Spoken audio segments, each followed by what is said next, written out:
teman-teman, saat ini kita ada waktu untuk berdiskusi setelah sekian lama kita jeda, rehat, dan fokus dalam i'tikaf khususnya.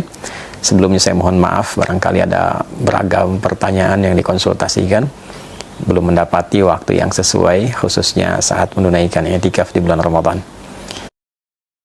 Ini saya buka-buka di beberapa akun media sosial kita, juga ada beberapa pertanyaan yang sudah terpending ya. Ini saya kira masuk saatnya i'tikaf ya, dan beberapa juga yang offline belum dapat kita respon. Satu-satu insya Allah kita jawab. Ini ada akun dari Heri Pras. Oh, ini yang master silat itu ya. Ya, Masya Allah, semoga Allah berikan kekuatan, kesehatan, dan tentunya kemampuan untuk mengembangkan terus seni bela diri asli Indonesia ini, dan tentu diniatkan dalam rangka untuk ibadah pada Allah Subhanahu wa Ta'ala, karena ada hal-hal yang secara teknis bagus ditampilkan di dunia, tapi juga mesti punya nilai di hadapan Allah Subhanahu wa Ta'ala. Assalamualaikum Ustaz. Waalaikumsalam warahmatullahi wabarakatuh. Ini sudah sekian kalinya saya bertanya dan menunggu respon beserta jawabannya. Maafkan saya, maafkan barangkali itu kelemahan dan mungkin juga diduga sebagai kesalahan, jadi saya minta maaf kalau lambat dalam merespon. Mohon izin barangkali ada hal-hal tertentu yang tidak dapat merespon secara langsung, dan ini saya duga waktu saya i'tikaf ya. Mohon izin, mohon maaf. Baik, mohon bantu jawab pertanyaan kami di video Reels atau di kajian YouTube Waha. Insya Allah kita sedang berjalan saat ini.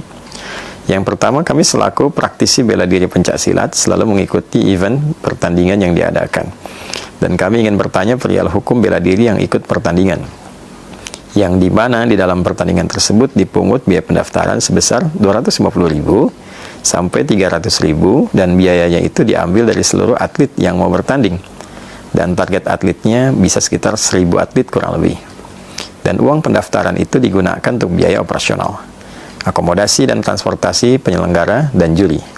Dana itu juga digunakan untuk biaya mencetak sertifikat, membuat medali dan trofi kejuaraan, kadang-kadang juga ada bonus uang puluhan juta.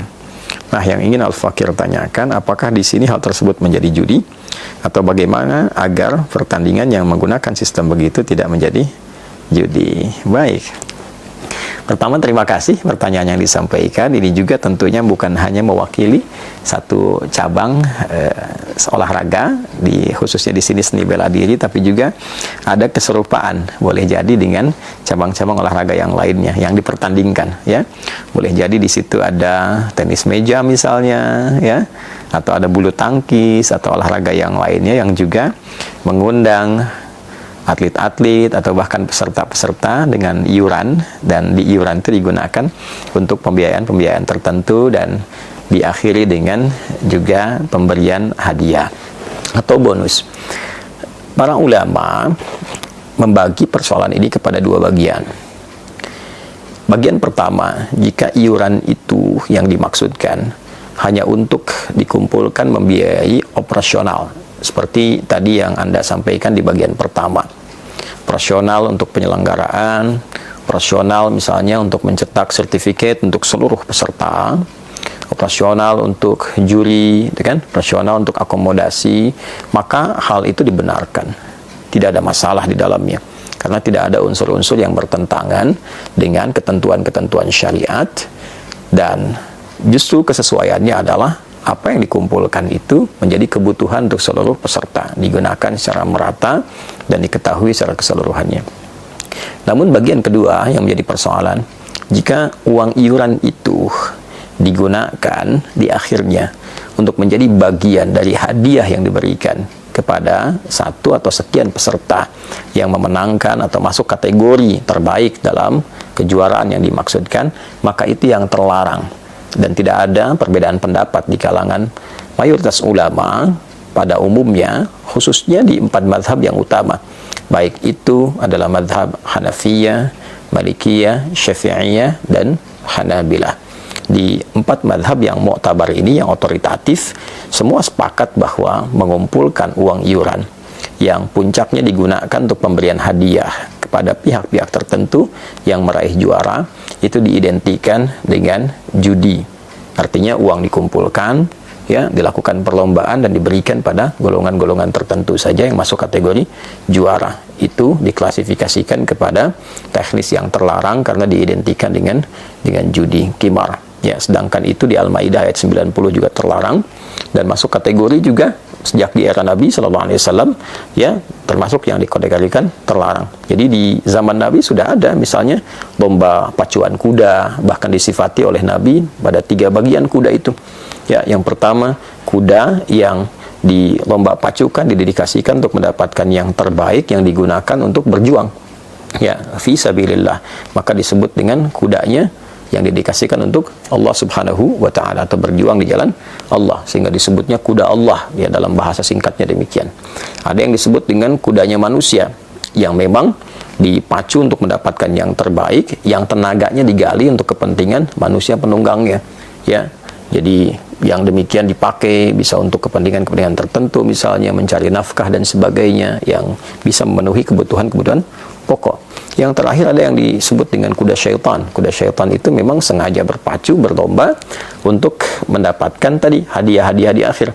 Ya, lalu berkumpul siapa pemenangnya, dapat ini, dapat itu, dan seterusnya. Jadi digabungkan, dari situ hasilnya kemudian didapatkan bagi pemenang. Itu oleh Nabi diidentikan dengan sesuatu yang terlarang.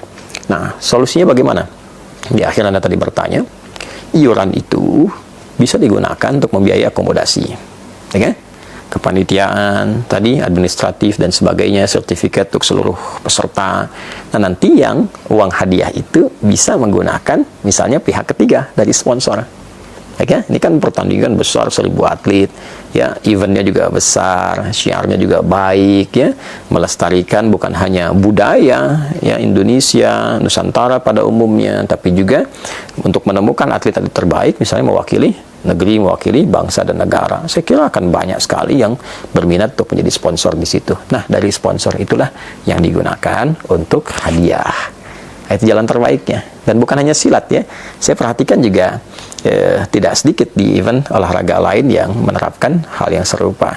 Bahkan di era industri saat ini boleh jadi itu dipandang oleh sebagian orang sebagai prospek bisnis. Ya, prospektusnya itu untuk mengumpulkan sebanyak-banyaknya sehingga menjadi bagian dari bisnis. Nah, ini bab lain nih, ya, bab lain mesti didetilkan dulu.